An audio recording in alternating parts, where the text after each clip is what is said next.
Hey guys, welcome back to the channel. Well, today I'm going to be taking a look at this new drone from Holyton. This is the HT50. Now this is just going to be a quick unboxing and overview, and then I'll have a follow-up video coming here very shortly, hopefully later this week, where I'll actually get out and fly it. That's what you guys really want to see. But let's just see real quickly what comes with this little drone and get this video out of the way. So this is a very small brushless GPS drone. This thing comes in at under 250 grams, so you don't have to worry about any FAA regulations and the new remote ID stuff coming out here in the United States. So you see that I have a photo that shows the total weight of this little drone on my digital scale. So as you guys can see, this is called the HT50. It's a HD camera, GPS return, brushless motors, circle flight, and the 2.4 gigahertz transmission. So being this got GPS, it's going to return home on low battery if you lose signal, and if you just want to call it back, and it can come back and land itself. Of course, it will hold position in the sky, and you don't have to have very good flight skills to be able to fly a GPS drone. This does not have any gimbal. It's just a one axis, so it just can tilt to basically 90 degrees straight forward and straight down. So there's going to be no stabilization of the video, unfortunately. So that's one thing to keep in mind. But you do have the GPS, and you do have the brushless motors, which is really nice. So it comes with a pretty nice carrying bag. I like the way this looks and it feels, and it looks to be, you can throw it over your shoulder and take the drone wherever you need to go. So let's go ahead and get the drone out.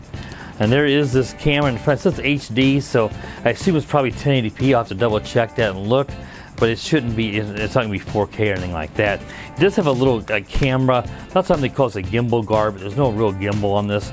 But you'll pop this off, and if I can get it off here, I had it off when I looked at it before, but it's a little bit hard to get off sometimes. They kind of pop it in there. There's two pieces to this, and the other piece shot off on the floor over there. But this is just when you're having it in storage, so no big deal. But as you can see, it is one axis here, so it can rotate from straight forward just to down. But it is dampened, so that is nice. So if there's any vibrations from the drone, this dampening ought to keep any kind of what they call jello wobble out of the video. So that is good. So hopefully we'll have some good, clean, clear video. But again, it's going to be a little herky-jerky because there's no gimbal here. And as far as I know, there's no advertisement of any kind of electronic image stabilization.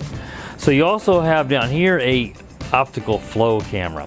And what this does is if you're flying this drone indoors, like in a gymnasium or a large open area indoors, because I wouldn't advise flying this in a small area inside, just because it's gonna be so easy to hit the walls and ruin the props and scar up your walls. But this will allow the drone to hold position by looking at the ground if you're indoors, or if you're outside and for some reason you get some interference or something and you lose your GPS lock, it will work. But this, you do have to be relatively close to the ground to do for the optical flow, they call it, to actually work very well. So let's go ahead and fold out the arms on this guy. Let's see, I think we're going to fold out the front arms first, and then we'll fold out the rear. And there it is. Looks a lot, in sort of its styling, and somewhat similar in size to like the DJI Mini. That's what they're going for, of course. And on the side here, you have your micro SD card slot, and they can hold up to 256 gigabyte card. It says in instructions that it can write to. So you're going to want to use a class 10 or above, so you have a decent speed, so that your video quality looks good. You don't have any drop frames or anything. If the card's too slow. And we have your battery compartment here in the rear. So you're going to pull this out, and it looks like this is probably a 2S LiPo here. It's 7.7 volts, so yes, it's 2S, and 7.7 tells us what they call a high voltage, or a LIHV battery, so it's a little more oomph to it, and it is 2100 milliamp hour. Now I don't know what the flight time is offhand. If I remember, I'll put that up on the screen what they advertise it at. Whatever they advertise, it's always going to be less than that. Advertised flight time is always a bit exaggerated on all these drones because they're flown under the most perfect of circumstances, so do keep that in mind. Let's make sure I got the battery here. I was putting the battery in backwards, and there we go. And again, with the battery installed and the gimbal or the camera cover removed, and of course the other pieces on the floor over there, I think it was like around 241 grams, 242, something like that.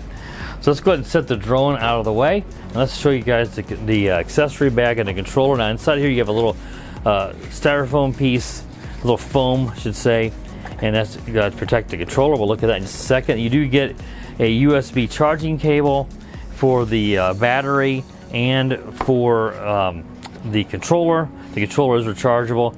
They give you a Phillips screwdriver in here and some extra props inside this bag. Let's take a quick look at the battery again real quick, because I want to see where is that charging, and the charging is right here on the side. And that's a micro USB cable. So both the controller and the battery use a micro USB, and it looks like it's just an ordinary cable. So the battery will have lights to let you know when it's charging and it's done. So you should be able to use any micro USB cable. You don't have to use this specific one, as long as it's a charging cable and not just a data cable. And here is the controller. You have the little hand grips that pop out, and then you can hold it. This is where your phone is going to go. You clip your phone in there. You have a little cheat sheet, which I'm going to use here to go over the controls. And here is that charging port right there. And we have our buttons here on the front and on the top and sides and all that. Well, it actually is not on the sides. So obviously you have your throttle and your yaw, your pitch and your roll here on the sticks. On the top is your record video button here, and this one is your take photo. So they are separate buttons. A lot of drones, they put one button and you long press video, short press photo, but on this one they actually have two separate buttons, which is quite nice. You have your power button right here, and we can see we have power since it has a built-in rechargeable battery. It's a little LiPo battery, I'm sure, so you don't have to worry about putting any batteries in yourself. Over here we have the camera tilt. So this is your lens up, they call it, and your lens down. And it's probably going to be a bit jerky. Usually these are not super smooth, so it may not be a super smooth camera tilt on a lot of these type of drones. So I'm just telling you that ahead of time from experience. You have some speed rates. It's going to be 2 or 3. We'll find out when we fly it. That's actually pressing in on the right stick. A little unusual. Usually these brushless GPS drones don't even have speed rates.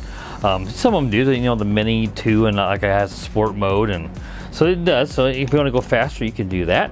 And then you got your buttons down here across the middle. And the far left one's going to be your unlock and takeoff and landing. So this will, you press this, the drone should unlock, spin up the props, take off. And if you want to just have it auto land where it is, not GPS land, it'll just land by holding this and pressing that, and it will land where you press it. So keep that in mind. The middle button is your headless mode. That's a mode I would not advise using. There's no reason to on a GPS drone. It's basically so your controls don't reverse when you switch the drone around and it's facing you. But since you have GPS, you don't have to worry about getting confused on the controls. Now, a long press on this, I believe over 1 second, that's going to enter you into the compass calibration mode. That's going to allow us to get the compass calibrated with its offsets, and you need to do that before you fly, and it probably force you to do it every time. It depends. Your more expensive drones like your DJI, they may just, it'll let you know if it needs it, especially if you move locations. But a lot of these lower cost drones, they will make you do it every time you fly. So you'll hold this down and it'll go into compass calibration. You'll probably get some lights blinking, and you're just going to rotate the drone a few times on the level or the horizontal axis. And as you do that, the controller will beep. And if you have the app connected, the app's going to probably say something, or it's going to be doing it with you. And then once it beeps, you'll put the drone usually nose up, spin it again with the vertical, and then it'll beep. I think it maybe beeps twice at you then, and lets you know that the compass calibration is done. I believe to do the gyro calibration, that's telling the drone what's level. If you want to do that, that's both sticks down and to the left, and let me confirm that in the actual instruction manual. And yes, it is both sticks down to the left, and then the lights will flash or something to let you know. Yeah, I would do that maybe during your first flight, but who knows, I might forget. Usually that's not a huge deal. If the drone seems like it's wanting to drift a lot, then you would probably do that rather than trying to trim it up or something like that. So that's something to keep in mind on all that. So, and then you're going to be using an app, and the app's going to connect by Wi-Fi. So this drone's going to connect to your phone over the Wi-Fi that's being emitted from the drone. So not your house Wi-Fi. A lot of people get confused with that. It has nothing to do with the internet or your home Wi-Fi. The drone is going to emit a signal that's going to be coming out. It's going to be just like your home Wi-Fi, but it has no internet connection.